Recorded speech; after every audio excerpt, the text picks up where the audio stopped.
ସମ୍ବଲପୁର ପୌରାଞ୍ଚଳ ସମନ୍ୱିତ ଶିଶୁ ବିକାଶ ପ୍ରକଳ୍ପ ପକ୍ଷରୁ ଝାଡ଼ୁଆପଡ଼ାଠାରେ କିଶୋରୀ ବାଳିକାମାନଙ୍କ ସଶକ୍ତିକରଣ କର୍ମଶାଳା ଆଜି ଅନୁଷ୍ଠିତ ହୋଇଯାଇଛି। ବାଲ୍ୟ ବିବାହକୁ ନା କରିବା, ସ୍କୁଲ ଯିବାକୁ ହଁ କରିବା, ବାଲ୍ୟ ବିବାହକୁ ନା କରିବା, ସ୍କୁଲ ଯିବାକୁ ହଁ କରିବା। ଶିଶୁ ପ୍ରକଳ୍ପ ଅଧିକାରିଣୀ ମିନତୀ ପାଣିଗ୍ରାହୀଙ୍କ ଅଧ୍ୟକ୍ଷତାରେ ଅନୁଷ୍ଠିତ କାର୍ଯ୍ୟକ୍ରମରେ ଶିଶୁ କଲ୍ୟାଣ ସମିତି ଅଧ୍ୟକ୍ଷ ପ୍ରଶାନ୍ତ ପାଢ଼ୀ ମୁଖ୍ୟ ଅତିଥି ରୂପେ ଉପସ୍ଥିତ ରହି କିଶୋର ନ୍ୟାୟ ଆଇନର କାର୍ଯ୍ୟକାରିତା ଓ ବିଭିନ୍ନ ଦିଗ ଉପରେ ଆଲୋକପାତ କରିବା ସହିତ ଶିଶୁ କନ୍ୟା ମୁଖ୍ୟତଃ ବାହ୍ୟ ପରିବେଶରୁ ନିଜକୁ ପ୍ରଭାବମୁକ୍ତ ରଖିବା ସହିତ ଅଧିକ ସଚେତନ ହେବାକୁ ଆହ୍ୱାନ କରିଥିଲେ।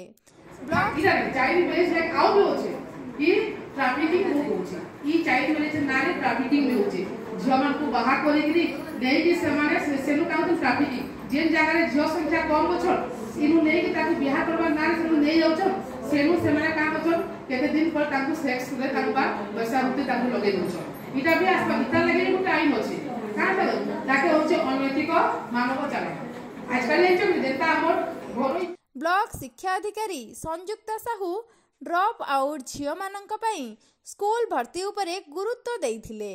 सखीर प्रशासिका मौसुम दोरा बाल्य विवाह रोकिबाकू विभिन्न संस्था और स्कूल मानंकरे सचेतनता कार्यक्रम करबा सह बाल्य विवाह काहींकी समस्या ता उपरे कहिथिले। एडिट एक्शन रो जिला संयोजिका सुनीता त्रिपाठी यौन निर्यातना एवं पोस्को आईन उपरे आलोचना करथिले। सीडीपीओ मिनती पाणिग्राही किशोरी बालिका मानकू आत्मरक्षा कौशल प्रशिक्षण योजना को किपरि प्रशासन दिया जाई कहिथिले। अंगनवाड़ी सुपरभाइजर सौरंद्री नायक और सुलोचना आक्र अन्यतम अतिथि रूपे उपस्थित थिले। अंगनवाड़ी कर्मी सुजाता त्रिपाठी, वंदिता स्वाई, संयुक्ता दोरा, प्रणति बेहेरा, हेमाद्री तनया पंडा, प्रभाती बढ़ई, अंबिका सिंह, मंजुलता षडंगी, निरुपमा मिश्र, ऋतु सुना, दीपाली पंडा, सबिता दास, रेखा जेना समेत बहु संख्यार अंगनवाड़ी कर्मी परिचालन रे सहयोग करथिले।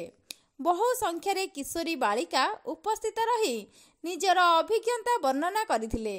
ब्यूरो रिपोर्ट पर्यवेक्षक ओडिशा।